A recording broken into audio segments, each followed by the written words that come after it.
एक जंगल में साध नामक मुनि रहते थे। उन्होंने तप करके बहुत सी विद्या हासिल की। एक दिन ध्यान लगाने के बाद जब उनकी आंखें खुली तो उनके हाथ में आसमान से एक गिलहरी आ गिरी। वह गिलहरी खून से लथपथ थी क्योंकि वो चील के पंजों से छूटकर मुनि के हाथ में आ गिरी थी। गिलहरी मौत के डर से कांप रही थी। मुनि को उसके ऊपर दया आ गई। उन्होंने सोचा क्यों न इसे अपनी विद्या से अपनी बेटी बना लूं। मेरी पत्नी कब से संतान प्राप्ति की चाह रख रही है, लेकिन उसके भाग्य में संतान है ही नहीं। अब यह बात बताकर उसे दुखी करने की जगह कुछ साल इस गिलहरी को ही बेटी बनाकर उसे सौंप देता हूँ। इतना सोचते ही मुनि ने एक मंत्र पढ़कर गिलहरी को एक छोटी सी बच्ची बना दिया। वो उस गिलहरी को बच्ची बनाने के बाद गोद में उठाकर अपनी पत्नी के पास लेकर आए। उन्होंने कहा, लो अब इसे अपनी बेटी मानकर ही पालना। सोच लो, भगवान ने तुम्हारी सुन ली है। मुनि की पत्नी छोटी बच्ची देखकर खुश हो गई। अब गिलहरी से बच्ची बनी लड़की मुनि के घर में बड़े लाड़ प्यार से पलने लगी। मुनि की पत्नी ने कुछ दिनों के बाद बच्ची का नाम वेदांता रखा।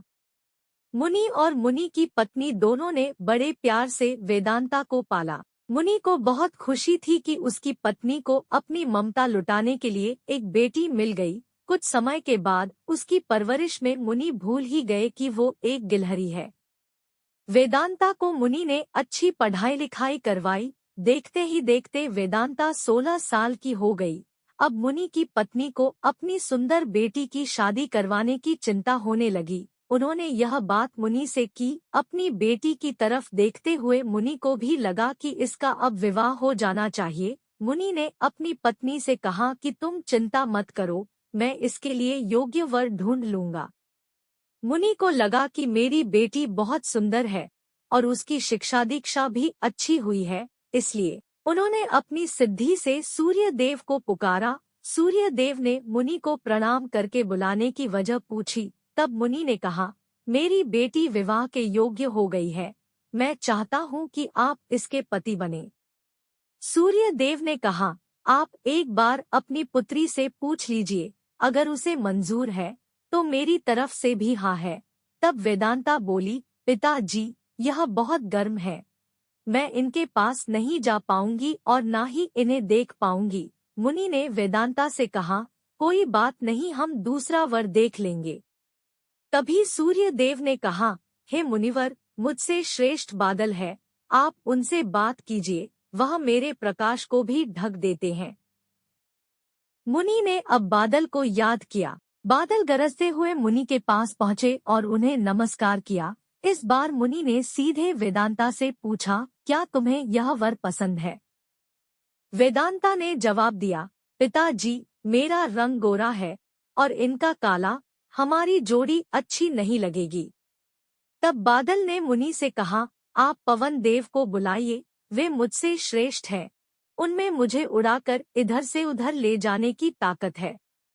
अब मुनि ने पवन देव का स्मरण किया। पवन देव के आते ही मुनि ने अपनी बेटी से पूछा, क्या आपको यह वर पसंद है?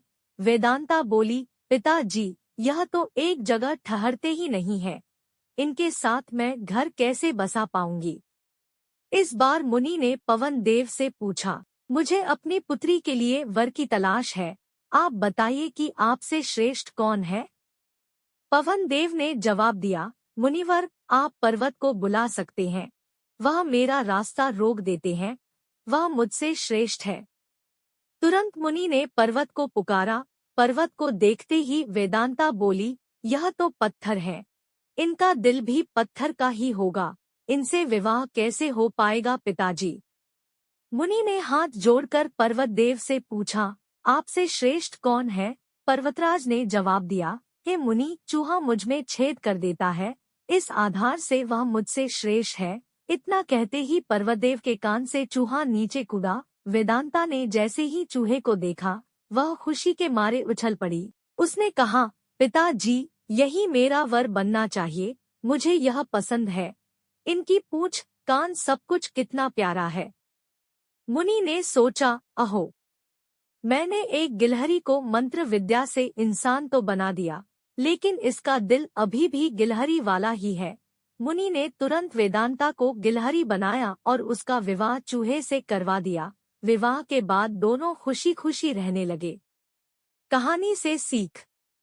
इंसान चाहे बाहर से कितना भी बदल जाए, लेकिन उसका दिल वैसा ही रहता है।